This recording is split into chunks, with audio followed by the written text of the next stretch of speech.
আমরা এখন আনুষ্ঠানিকভাবে আমরা এখন শাহাদা পাঠ করব ইনশাআল্লাহ। আমি যেটা বলবো আপনি সেটা ইনশাআল্লাহ বলার জন্য চেষ্টা করবেন। আপনি বলেন আশহাদু আল্লা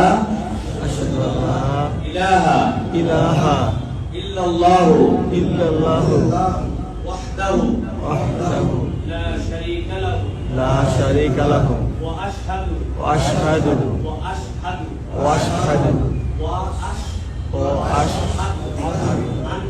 আন্না মুহাম্মাদান আবদুহু ওয়া রাসূলুহু। আমি সাক্ষ্য দিচ্ছি যে আল্লাহ ছাড়া কোনো ইলাহ নাই, মালিক নাই।